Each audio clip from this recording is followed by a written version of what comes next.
são 9h06. Bom dia para todo mundo, que eu não vi ainda. Bom dia.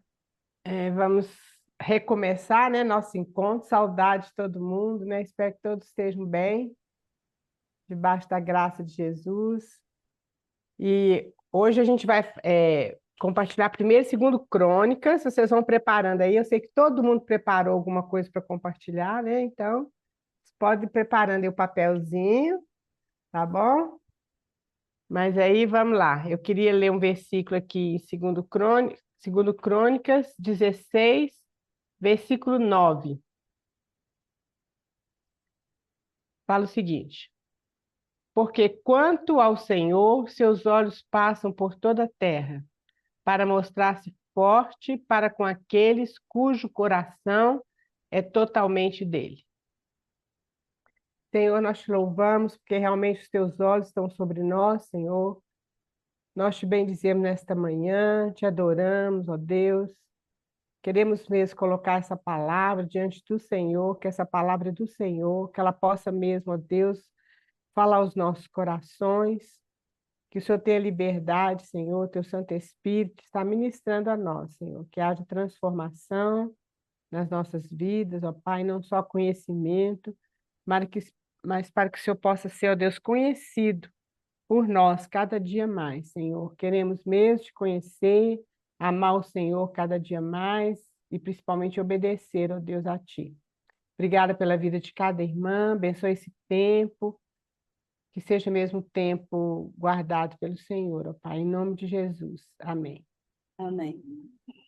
Então, queridas, podem começar aí, todo mundo. Só não pode falar todo mundo junto, né? Mas cada um pode falar aí separadinho. O que que vocês tiraram aí de primeiro Crônicas, segundo Crônicas? Eu sei que eu coloquei para vocês estudarem Esdras e Neemias, mas é só para ir mais para frente, né? Mas eu Pois sei que vocês também já viram sobre primeiro Crônicas e segundo Crônicas. eu fiquei no para frente. Ah, é, Má? Não vai ficando para trás, não? Não para trás, eu não dei a ré. Ah, não deu, Mas né? assim, Ah, vão indo que a gente vai indo. então vai indo, pode ir indo. Não, pode Não? ficar. E aí, menina? Virgínia, bom dia, Elis, Bom dia. tá boa? Gente, é um pouquinho que eu me sinto assim muito diante de vocês, eu não me sinto tão preparada para falar. Eu prefiro muito mais ouvir do que falar. Mas já que tá ouvindo, Raquel? Tô ouvindo, sim, pode Ah, falar. já que tá todo mundo caladinho, o que eu vi muito, que eu dei uma lidinha também em Esdras e em Neemias. E Primeira Crônicas e Segunda Crônicas, eu achei assim, muito parecido, as mesmas histórias da Bíblia, que é a obediência a Deus, né? A fé em Deus, crer nele, obedecer a ele, e o amor que ele tem por nós, pelos seus filhos, porque ele atendeu o pedido, ele ajudou, ele deu condição de reconstruir o templo, desde que as pessoas obedecessem a ele. Então, assim, uma coisa que me chamou muita atenção foi a obediência e o temor, e o quanto Deus abençoa a obra, as pessoas, para realizar as coisas que ele pede. Então, assim, uma coisa que me chamou também a atenção é que é tão fácil a gente ter acesso a Deus, que é só você se prostrar diante dele, deixar ele falar no seu coração, ele agir, você fazer as coisas que ele ensina você a fazer, e as coisas que ele te ensina a fazer é aquilo que você precisa. Então, foi isso que eu entendi um pouco. Amém. Amém. É isso mesmo, Virgínia. É o Senhor, a gente obedecendo mesmo ao Senhor e ouvindo a voz dele, né? A gente vai ver que realmente Crônicas é uma repetição, a gente falou, é como se fosse uma repetição de Reis, né? Primeiro e segundo Reis. Só que Crônicas, ele é voltado para a parte espiritual da nação, é mais uma visão, como se fosse uma visão através dos sacerdotes, né? Dos sacerdotes e levitas, enquanto primeiro Reis, segundo Reis é mais sobre os profetas, né? Vocês veem que a gente viu sobre Elias, Eliseu, né? Alguns profetas ali, em primeiro Reis, segundo Reis. Então, essa visão de primeiro Crônicas e segundo Crônicas, aquilo que ele está enfatizando, é mais do lado espiritual da nação. Até pode colocar aí os slides. Alguém quer falar mais alguma coisa? Mas pode colocar os slides, Dani, se você conseguir aí.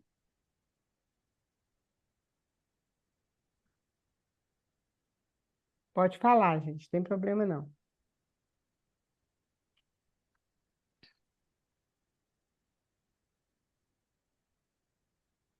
Pode confessar pecado que eu não estudei, mas eu me comprometo que eu vou estudar. Pô, nós vamos colocar você de castigo, viu, Damiana? Mas não tem problema não, tá?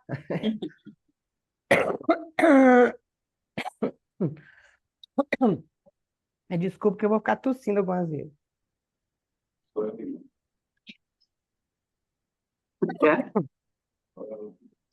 Então, Estão vendo já? Tá visualizando? tá visualizando. Então tá. Alguém mais quer compartilhar, querido? Bom, então tá. Então, semana que vem eu sei que vai ter muita gente para compartilhar, né? Vai ter até que pegar a senha. Vai ter que pegar 100, isso mesmo, Virgínia, se Deus quiser, isso mesmo. Então, veja bem, nós sabemos que Jesus, então, é o nosso rei. Ele fala lá no Novo Testamento que ele é maior que Salomão, né? Salomão foi o rei mais sábio, a pessoa mais sábia que já houve. Para Jesus é muito maior que Salomão. E Salomão, infelizmente, a gente sabe que no final da vida dele, ele teve uma decadência, né, com relação à comunhão dele com o Senhor, ele adorou outros deuses, foi muito ruim. Mas o Senhor Jesus, glória a Deus, ele é perfeito, né? Não tem nada, nenhuma falha nele. Ele é o nosso rei. E a gente vai ver aqui em Crônicas que, como eu falei, é tudo assim voltado para a questão da casa de Deus. A gente vai ver que o tempo que é gasto, né? Pode passar, Dani. O tempo que é gasto ali é com relação à casa de Deus e às coisas de Deus, né? E aí, então, no original, esses dois livros são um só, eram um só. Assim como Reis também, assim como Samuel, não tinha primeiro e segundo Crônicas, primeiro e segundo Reis, mas era um livro só. A gente não sabe por que isso foi separado, talvez pela facilidade, né, de estar lendo, de achar as coisas, né? Na Bíblia hebraica, o título é As Palavras do Dia. E na Septuaginta, todo mundo eu sei que sabe o que é Septuaginta, mas Septuaginta é quando 70 doutores, né, da lei se reuniram, isso foi antes de Jesus. Eles se reuniram, traduziram, foi traduzido o Antigo Testamento para o grego, que era a língua oficial, né, daquela época, a gente pode dizer assim.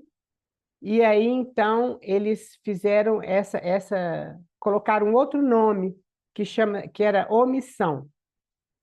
Toda vez que fala Septuaginta é isso, viu, queridos? Foram 70 pessoas que se reuniram, pessoas que estudadas, e conheciam bem a Bíblia, né, o Antigo Testamento, e eles se reuniram, então, e a Bíblia foi traduzida para o grego, e eles, então, colocaram mais ou menos organizadas essas coisas, né? Então, a palavra seria omissão. O nome Crônicas começou a ser usado a partir do século IV da nossa era. Quer dizer, foi depois do Senhor Jesus, né? Pode passar, Dani, por favor. Na realidade, a gente não sabe quem escreveu esses livros. Muitos estudiosos consideram que foi Esdras que escreveu, porque quando a gente lê o finalzinho de Crônicas e o início do livro de Esdras, a gente vê que é a mesma coisa, é igualzinho. Mas a gente não tem certeza se foi Esdras. Esdras era um escriba, um sacerdote escriba. E os irmãos também consideram que ele que escreveu o Salmo 119, e ele que compilou muitas coisas ali do Antigo Testamento foi Esdras. Mas isso tudo são estudos, né? Não tem nada comprovado. E esse autor, então, de Crônicas, ele usou várias fontes. Se a gente for ler lá em 1 Crônicas 9:1, ele pesquisou várias fontes, né? Porque quando chega no final de Crônicas, você vê que tem a genealogia vem até Zorobabel, quer dizer, Zorobabel estava bem para frente do que foi já no tempo do cativeiro do povo de Israel, lá na Babilônia. Então, quando a gente vê lá no 9:1, fala assim: todo Israel foi registrado por genealogias e inscrito no livro dos reis de Israel. E Judá foi levado para o exílio à Babilônia por causa da sua transgressão. Então, a gente vê, né, que realmente eles consultaram a genealogia, e isso era importante para eles, e não só para eles, mas para o propósito de Deus ser cumprido, para a gente hoje saber que realmente Jesus veio da tribo de Judá, assim como foi profetizado, né? Então, essas genealogias são muito importantes na Bíblia. 1 Crônicas 29:29, que ele fala também, olha, os atos, pois, do rei Davi, tanto os primeiros como os últimos, eis que estão escritos nas crônicas registradas por Samuel, o vidente ou o profeta, né? E nas crônicas do profeta Natã e nas crônicas de Gade, o vidente. Então, ele está citando vários lugares que ele pesquisou. Natã escreveu alguma coisa também no livro de Samuel, e a gente não sabe se Gade escreveu também ali em Reis, né? Mas foram essas fontes e outras mais que ele pesquisou para poder escrever esses 2 livros. Então, a gente vê que esses livros eles foram escritos na época que o povo estava cativo na Babilônia, e aí é muito importante a gente ver, então, nós já falamos que foi centrada na adoração e no templo, e começa com Adão. Você vê que lá em Crônicas começa com Adão. Olha que coisa interessante, começa com descendente de Adão. Por que isso? Porque aquele povo que estava saindo do cativeiro já, voltando para Jerusalém, eles precisavam de uma base para saber como que Deus tinha sido fiel, cumprindo as promessas dele, através dessas gerações, e eles saberem também de onde que eles estavam vindo. Então, isso era muito importante, essa base ser formada para aquele povo que estava voltando do cativeiro. Então, veja bem, 1 Crônicas então começa com Adão e termina, segundo Crônicas, termina com o cativeiro babilônico. Então, ali, o escritor de Crônicas, ele resume praticamente a história do povo de Israel. A história deles, né? E foram... Oi, pode falar. Eu até fiquei impressionada com isso, que o princípio do livro de Crônicas tem vários capítulos só com genealogia tão detalhada de todos os filhos de Israel. Muito impressionante aquilo, eu li tudo. Pois é. Não, é isso mesmo. Isso aí a gente tem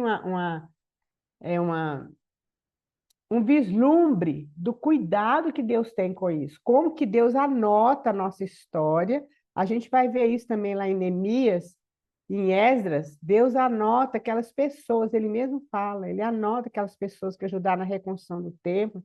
Então, tudo isso está anotado, está guardado no coração de Deus.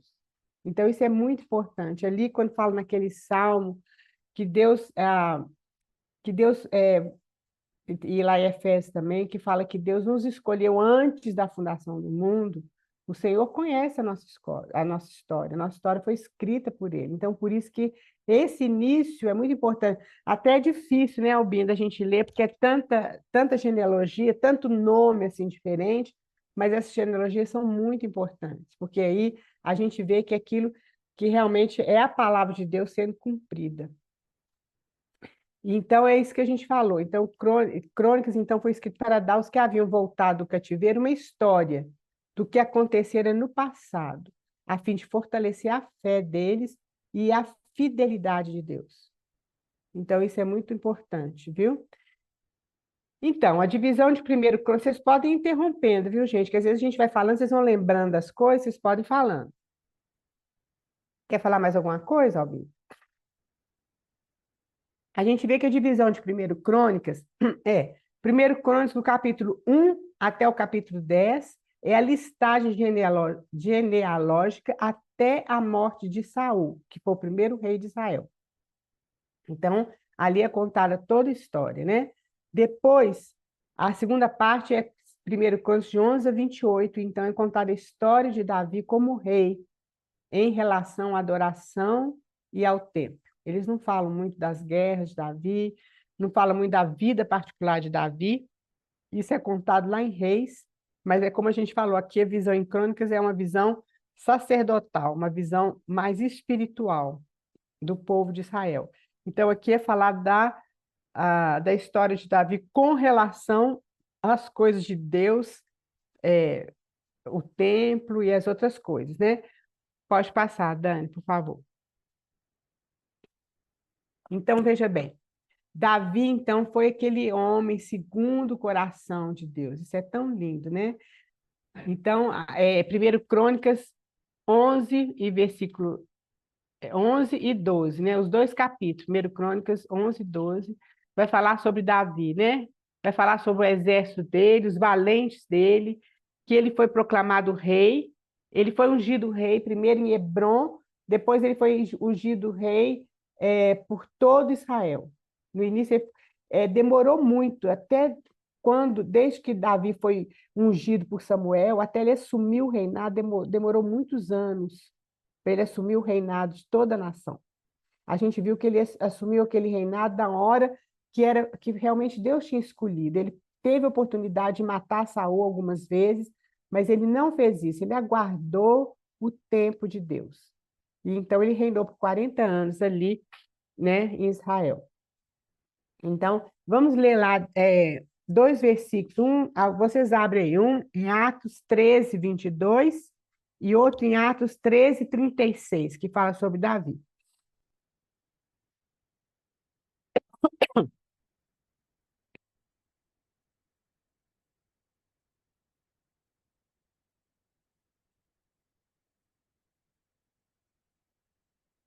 Quem achou, tira o microfone do mudo e lê para nós, por favor.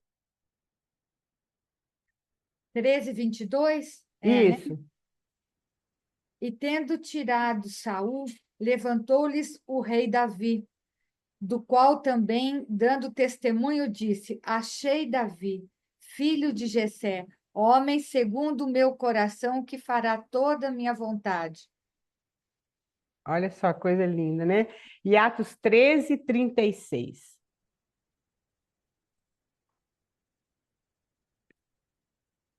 Porque tendo Davi, no seu tempo, servido conforme o plano de Deus, morreu, foi sepultado ao lado de seus pais e viu corrupção. Isso.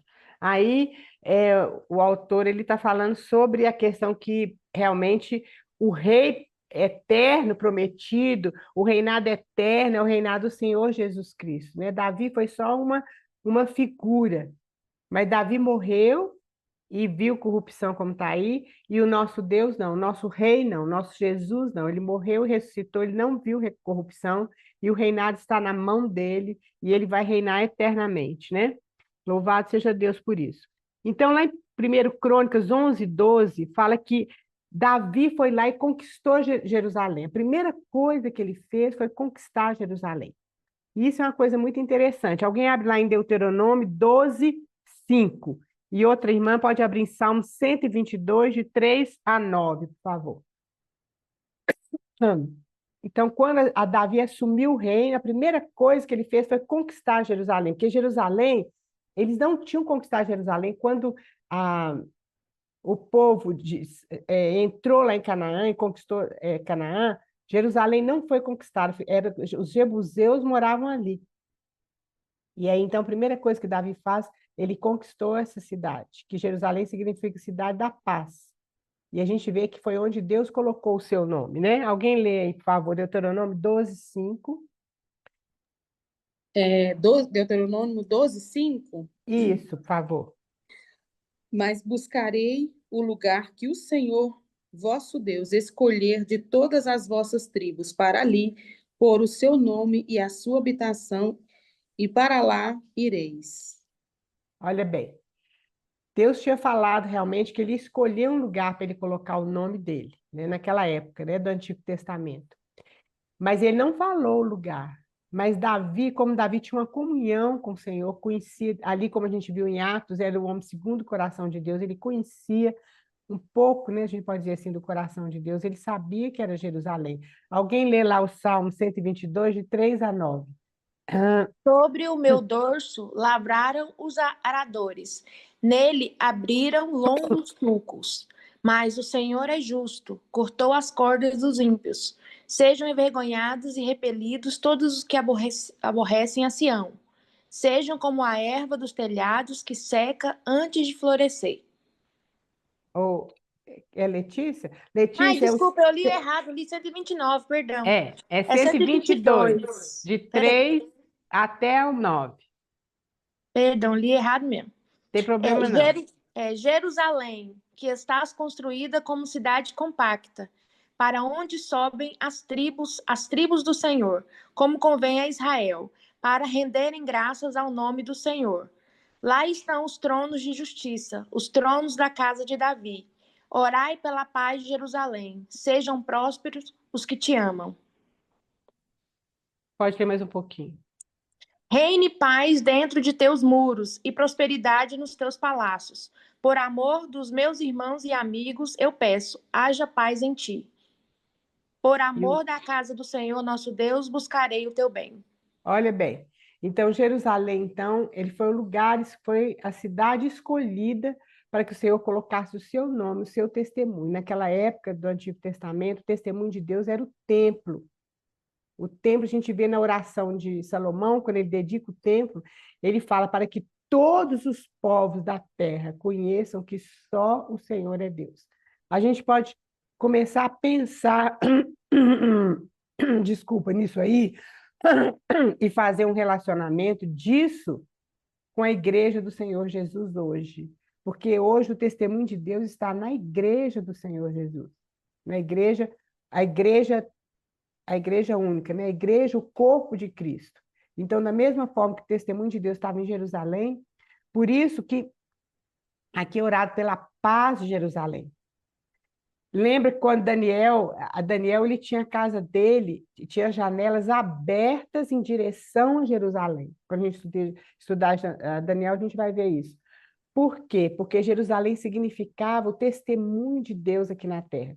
Sempre, queridos, houve se a gente pode dizer assim, um contraste entre a Babilônia e Jerusalém. Sempre houve uma briga entre Babilônia e Jerusalém. Babilônia sempre significa o mundo, as coisas do mundo, e Jerusalém sempre significa as coisas de Deus, o testemunho de Deus. Então, você vê que, infelizmente, a glória de Deus saiu do templo, lá em Ezequiel, quando a gente leu o profeta Ezequiel, a gente vê que a glória de Deus foi saindo do templo, porque o povo de Deus abandonou ao Senhor. E o testemunho dele não estava lá, ali ficou só uma casa, só uma estrutura. E Deus nunca quer isso. E aí, então, a glória de Deus se retirou dali. Depois dali, antes desse fato, Deus é citado como Deus dos céus e da terra. Depois desse fato, Deus é considerado só Deus do céu. Não é falado mais Deus do céu e da terra. Então, depois dali, quando Jesus veio e instituiu a sua igreja, então o testemunho de Deus então começa a voltar aqui para a terra, através da sua igreja. Isso é muito importante. Então, a gente vê aqui nesse salmo que é onde atraía todos os filhos de Israel, e onde você vê que eles congregavam. Quando fala Jerusalém, é uma cidade compacta, estavam juntos, unidos. O que Jesus orou lá em João 17? É para que eles sejam um, como nós somos um, para que o mundo creia. Então, esse é o testemunho de Deus. Então, essa Jerusalém aqui na terra é uma sombra da Jerusalém do céu, né? E Deus sempre ele quis habitar no meio do seu povo. Isso é muito interessante a gente ver e pensar assim, meu Deus, Deus é dono do universo inteiro. Por que ele quer habitar no meio do seu povo? Mas isso sempre estava no coração de Deus. Nós vamos ver depois, mais para frente, que desde lá de Adão, lembra? Deus ele vinha na viração do dia para ter comunhão com Adão. E aí a gente vê quando o tabernáculo foi construído, o tabernáculo significa a presença. O tabernáculo foi colocado no centro do acampamento, quando eles estavam andando pelo deserto. E depois, então, depois a gente vê depois da construção do templo, a gente vai ver aqui em 2 Crônicas, Deus novamente habitando junto com o seu povo. E depois a gente vai ver lá em Apocalipse, né? Também a habitação de Deus com o seu povo. Então, a Jerusalém terrena é só uma sombra da Jerusalém, e é onde o Senhor estabelece o seu nome, né? Onde o nome do Senhor é o centro. Querido, sempre que a gente reúne, que o Senhor Jesus é o centro da nossa reunião, ali é estabelecido o testemunho do Senhor. No nosso coração, quando o Senhor, nós colocamos o Senhor entronizado, né? Ali é o lugar da presença do Senhor, né? Então, não só individualmente, mas também no meio do povo, junto. Por isso nós precisamos reunir, porque ali também está a presença do Senhor. Então, veja bem, a igreja está sobre a terra nós já falamos isso, para dar o testemunho de Deus e do Senhor Jesus. Isso é algo muito sério, isso é algo muito, muito, que nós precisamos meditar nisso e colocar o nosso coração em ordem com relação a isso. Pode passar, Dani, por favor. Mãe, a Oi. reunião vai cair em 3 minutos. Eu vou fazer assim, nós vamos fechar ela e eu peço para a Naninha Isso. abrir de novo. Pode A ser? Aninha está aí? Ela pode abrir? Não, a Elaine. É, isso que eu estou falando. Ela consegue abrir, né, de novo? Eu vou ligar para ela. É só porque senão a gente vai começar em 3 minutos É. vai cair. Deixa eu só ligar para ela e a Aí gente as já... meninas, aí entra automaticamente ou todo mundo tem que Então, entrar? pede para entrar de novo. Só avisando, então, a reunião é porque é 40 minutos. Ela vai cair se a gente não desligar. Então, aí, Tá, na hora que ela cair, vai abrir de novo e vocês entram, tá bom? ok, Dani. Aqui, ó, ela vai cair. Então, foi a primeira coisa que ele viu. A gente já viu o Salmo 122. Vamos abrir lá, então, Mateus 18, 20. Aí vai ser com relação a Jesus falando com relação à igreja, né? Porque aí, queridos, isso aqui do Antigo Testamento é apenas uma figura daquilo que acontecia no Novo Testamento, né?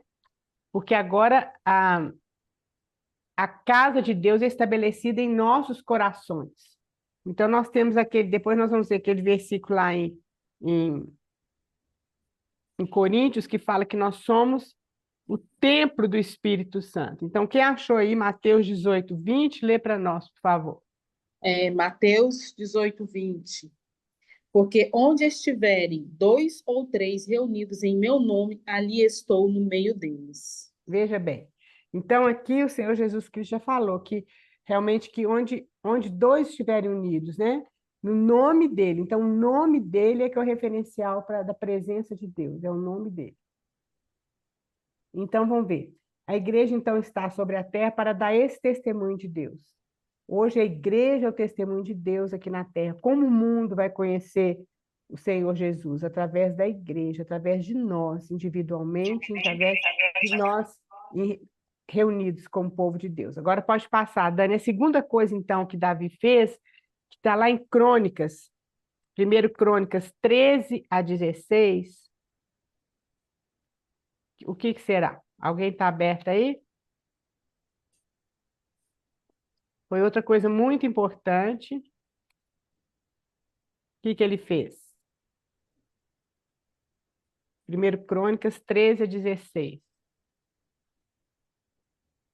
Capítulo 13 até o capítulo 16. O que está aí? Ele traz a arca, né? Então, a arca, a gente vê lá em Deuteronômio que a arca, Deus mandou construir a arca de madeira e ela foi toda coberta de ouro. E por cima da arca tinha uma tampa que chama propiciatório, né? Então, Davi, então, ele quis trazer essa arca. Então, vamos lembrar um pouquinho, a arca foi construída, A arca, ela representa a presença de Deus, a arca representa o Senhor Jesus Cristo na vida humana dele, porque a arca era feita de madeira, mas era coberta de ouro, coberta com a glória de Deus, né? O Senhor Jesus Cristo, ele era 100% humano e 100% Deus. Ele, então, coberto de ouro, que representa a glória de Deus, e o propiciatório. Então, o povo de Israel, ele conduziu essa arca coberta em todo o deserto, né? Ela só era descoberta quando era colocada no Santo dos Santos. E os sacerdotes entravam uma vez por ano no Santo dos Santos para poder levar o sangue que era aspergido sobre aquela tampa, aquele propiciatório, para que o povo fosse perdoado dos seus pecados. Então, veja bem, lá em Deuteronômio 12, 5, não, nós já lemos isso. Agora, alguém abre lá em Salmo 132. Salmo 132. Só que quando eles trouxeram quando Davi mandou trazer essa arca, vamos ler primeiro Salmo 132, de 1 a 7, para a gente ver a importância da arca, né? Alguém abre aí e lê para nós, por favor. Lembra-te, Senhor, de Davi e de todas as suas provações. Lembra-te de como ele jurou ao Senhor e fez votos ao poderoso de Jacó, dizendo: Não entrarei na tenda em que moro, nem me deitarei no leito em que repouso, não darei sono aos meus olhos, nem repouso às minhas pálpebras, enquanto eu não encontrar um lugar para o Senhor, uma morada para o poderoso de Jacó. Até aqui? Até aí. Aí não fala da arca, eu não abri aqui. Então, pode ser a tradução, Márcio, fala da arca, né, do Senhor. Deixa eu ver aqui a minha tradução. Salmo 132. É o 8 que fala da arca, Então abaixo. fala. Então tá. Então Peraí. lê. Levanta-te, Senhor. Não, levanta-te, Senhor, e entra no lugar do teu repouso, tu e a arca do teu poder. Isso, exatamente isso. Então, veja bem, e lá em Deuteronômio, aliás, não, lá em Êxodo 25, 22. Êxodo, quando Deus manda construir, né, a arca, Êxodo 25, 22.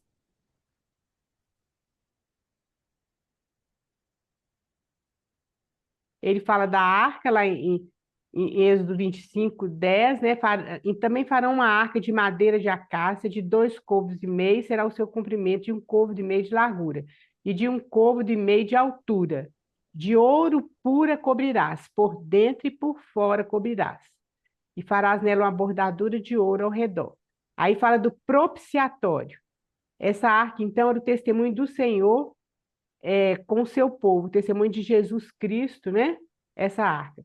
O propiciatório, então, o que significa o propiciatório? É apagar, é encobrir os pecados. Era essa tampa que tinha os querubins em cima dessa tampa. E ali era colocado o sangue do animal que era morto para que pudesse os pecados do povo ser apagados, ser coberto, né? Então, veja bem, alguém achou aí o Êxodo 25, 22?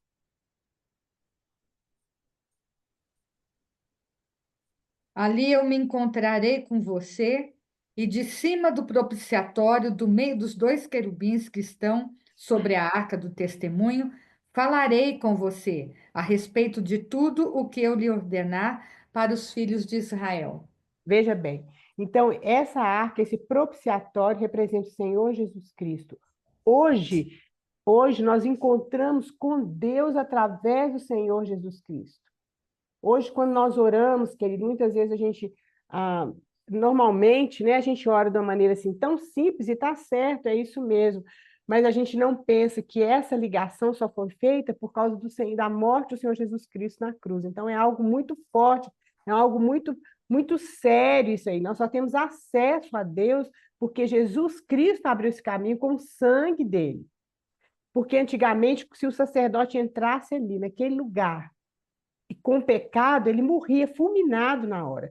Tanto que a gente vê que aqui, quando Davi foi levar essa arca para colocar ali, né? Ele fez uma tenda para colocar a arca, porque o templo só foi construído depois, com Salomão. Essa arca estava no lugar lá, porque vocês lembram, nós estudamos mais para trás, que os filisteus tomaram essa arca dos filhos de Israel, no tempo de Eli morreu, né? E os filisteus tomaram essa arca, mas eles não puderam ficar com essa arca. A própria arca se defendeu mesmo, né? Houve praga no meio dos filisteus, etc. Aí os filisteus colocaram essa arca em cima de um carro de boi e as vacas, elas foram carregando essa arca. As vacas, elas tinham as filhas dela, né? Que ficaram para trás. Normalmente essas vacas teriam voltado para onde estavam as filhas dela, né? Porque para amamentar as filhas dela, mas não. Elas foram mugindo até chegar no limite da terra de Israel. Então, aquele povo filisteu viu que realmente aquela arca era a representação do Deus de Israel. E aí, então, o povo pegou aquela arca e aquela arca ficou naquele lugar muito tempo. E Davi, então, quer dizer, o povo não lembrou, Saul não lembrou daquela arca. Ele não tinha esse coração voltado para Deus. Mas o que era mais importante, queridos, em tudo, e o que é mais importante hoje? É a presença de Deus. Não é a questão do lugar, as paredes, do lugar que a gente reúne, como a gente reúne, mas é a presença de Deus ali no nosso meio. Então, Davi tinha isso no coração dele. Ele não ia dar sossego à alma dele, à vida dele, enquanto ele não trouxesse essa arca para aquele lugar, porque ele sabia que aquela arca representava a presença de Deus. Só que ele trouxe aquela arca da maneira que os filisteus carregaram a arca. Isso é uma lição que a gente pode aprender. Porque as coisas de Deus, muitas vezes a gente pensa assim, mas assim no mundo dá certo, as coisas dão certo, então aqui nas coisas de Deus vai dar certo. Não é assim. Deus tem a maneira dele de agir. E aí, quando eles colocaram a arca em cima de um carro novo e dos bois, aquele negócio todo, aqueles bois tropeçaram e Uzá estendeu a mão para segurar a arca para ela não cair. O que aconteceu? Ele foi morto na hora. E Davi ficou muito triste com aquilo ali, mas aí ele foi buscar o Senhor, como que essa arca tinha que ser carregada. Ela tinha que ser carregada no ombro do sacerdote. Isso aí significa a responsabilidade nossa com o testemunho de Deus. O testemunho de Deus é carregado nos nossos ombros. Não é de qualquer jeito. Não é como o mundo faz, mas é como Deus quer, como Ele manda. Então, queridos, isso foi uma lição importante que Davi aprendeu. E mais para frente, então, essa arca então, é colocada ali. Davi faz de acordo com o que Deus tinha mandado. Depois vocês podem ler lá em 1 Crônicas, onde está essa parte da arca, que é do capítulo 13 até o capítulo 16. Ele faz da maneira certa, como Deus tinha ordenado, ali em Êxodo. Então, a arca é trazida para aquela tenda que Davi construiu. E a terceira coisa, então, da arca foi a casa de Deus. E aí Davi, 1 Crônicas 17 até 28. Davi, então, começa a preparar o material para construir a casa de Deus. E ele fala com o profeta Natã, olha, eu quero construir uma casa para Deus. Eu tenho uma casa, e onde é que está a casa de Deus? Eu quero construir essa casa de Deus, mas Deus não permite Davi construir essa casa. Quem vai construir essa casa é Salomão, o seu filho. Então, veja, a terceira coisa que Davi se propôs a fazer foi o templo, né? Está aí. Deus ficou satisfeito com essa iniciativa de Davi. Por isso que Davi ele é chamado o homem segundo o coração de Deus. Vê a preocupação dele com as coisas de Deus, né? E aí, então, o lugar foi no Monte Moriá. Por quê? Aí vocês lembram que Davi teve um pecado, teve vários, né? Mas teve mais um pecado que é citado ali no final, já quase do reinado dele. Ele quis fazer o censo do povo, mas ele quis fazer aquilo com orgulho no coração dele. Inclusive, Joabe falou com ele assim, para que isso, rei? Você sabe que você é poderoso, que tem muitas pessoas, mas Davi insistiu naquele censo, fez isso com orgulho no coração. E Deus, então, enviou um castigo. E o castigo foi uma praga que foi disseminada, matou vários animais, várias pessoas, e Davi então fica angustiado. Ele chega no lugar e ele vê o anjo de Deus com a espada desembainhada, ele ia destruir várias coisas lá em Jerusalém, e ele se arrepende. Então, vamos ver. Esse lugar, então, é lá em 1 Crônicas 22. Alguém abre para nós. 1 Crônicas 22. 1 Crônicas 22, 14. E depois vamos ler, então, 1 Crônicas 22, 28, 19. Mas primeiro, 1 Crônicas 22, 14, por favor. Então, ele vê aquele anjo de Deus e arrepende daquilo que ele tinha feito. E nesse lugar, então, vai ser o lugar onde ele vai construir, onde ele vai construir, não, onde o templo vai ser construído. 1 Crônicas 22, 14. Trabalhei arduamente para providenciar os materiais para a construção do templo do Senhor.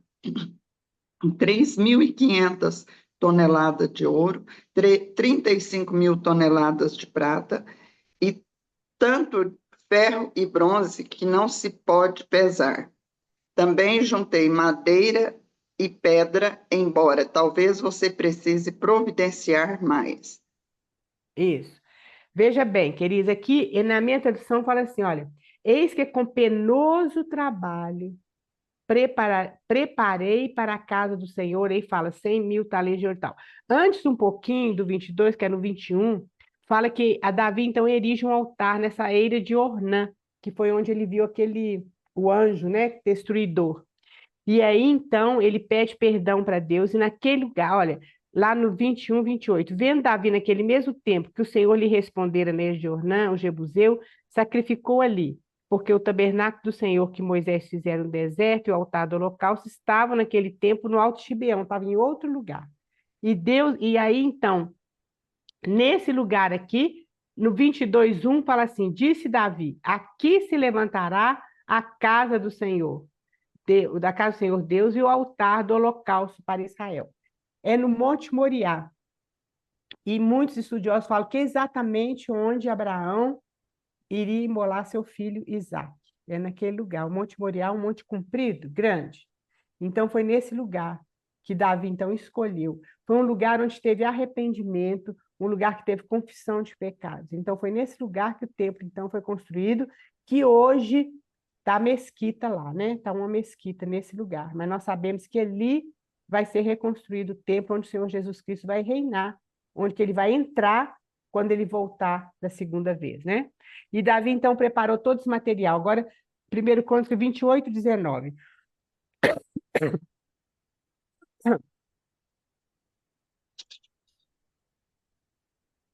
1 Crônicas 29, 3. Isso.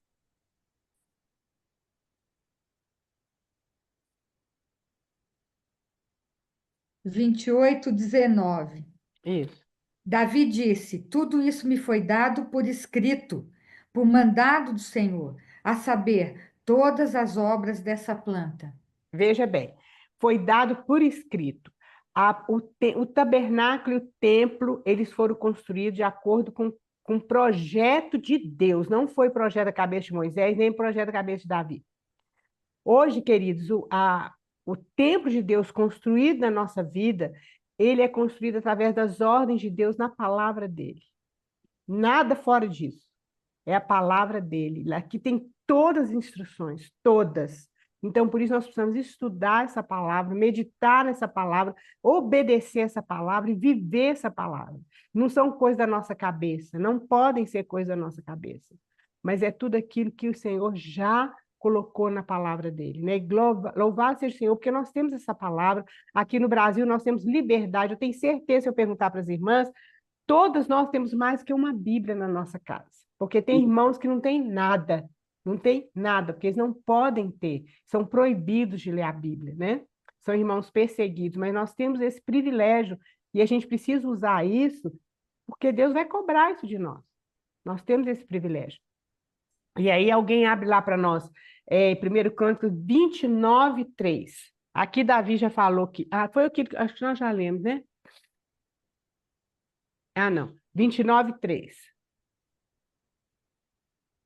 E agora, por causa de minha alegria com a construção do templo de meu Deus, entrego todos os meus tesouros pessoais, ouro e prata, para ajudar a construção, além de todos os materiais que juntei para o santo templo.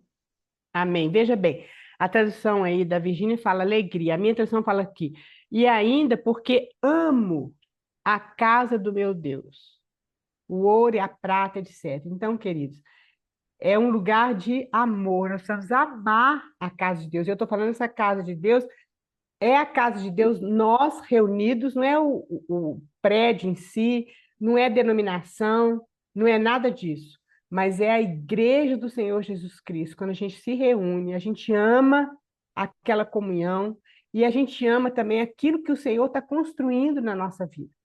E muitas vezes, então, a gente vê aqui, o Senhor usa alguns materiais que vêm muitas vezes de sofrimento, que vêm de problemas nossos, que são coisas que a gente passa na nossa vida, mas que o Senhor vai purificando a nossa vida e se transforma em prata, em ouro, em bronze. São esses materiais que o Senhor vai usando em nós. Estão entendendo, queridos? Por isso que muitas aflições, Davi passou por muitas aflições, até ele assumir o reino, e mesmo depois que ele assumiu o reino, ele passou por muitas aflições. Mas aquilo tudo forjou a personalidade de Davi. Isso tudo amadureceu Davi. Muitas vezes aquilo que nós passamos, queridos, são coisas que realmente são coisas doídas, mas são coisas que amadurecem e que tira a escória, tira aquilo que não é do Senhor da nossa vida. Então, são esses materiais que o Senhor, então, usa para poder construir o templo. Então, a gente vê essas três coisas. Eu acho que o primeiro Crônicas acabou aí, né, Dani? Vê se tem outra. Agora acho que entra no segundo Crônicas, né? Mas nós vamos ter que deixar para a próxima sexta. Passa aí para nós, Dani, por favor. Deixa eu ver.